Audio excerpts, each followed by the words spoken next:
and that would lead me to the end. I will say that President Biden, number one, stop weaponization. Fight your fight yourself.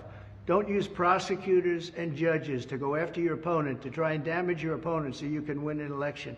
Our country is much bigger than that. The other thing I say to President Biden, close the borders now.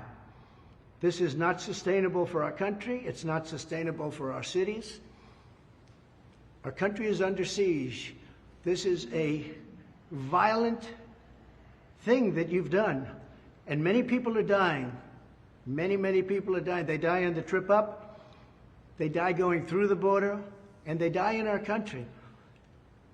But many of the people coming up are from prisons and jails, from mental institutions and insane asylums. Many are terrorists. You see it. Many, many are terrorists. And I believe the real number that we have right now is probably closer to 15 million people. And by the time the term ends, I believe the president's term ends, I believe you'll be at close to 20 million people. That's almost larger than any state in the Union. Our country, it is not sustainable. Many of these people are tough. Many of these people are bad. They come from some of the roughest countries in the world and some of the roughest prisons. We have prisons in the Congo, in Africa, coming. We have people coming from all parts of the Middle East. They're coming from Yemen, and yet you are bombing Yemen.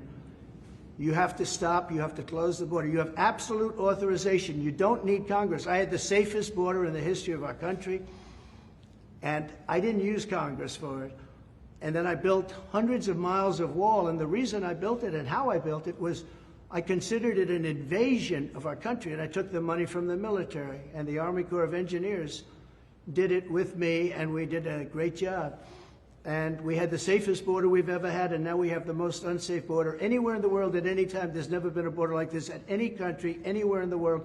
They would have fought with sticks and stones to stop the horrible situation that's occurring.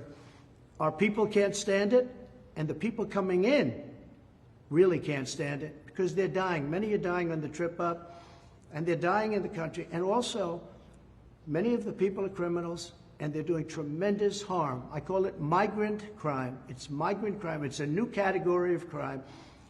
They're hurting our country horribly, and we've become a laughing stock all over the world. So I say respectfully to President Biden, you have the authorization right now. I did it. I didn't go to Congress and say, do I have the right to close? I fought Congress on it. Close the borders. You can do it right now. You have everything. Use my policies. My policies were great. Everybody said it.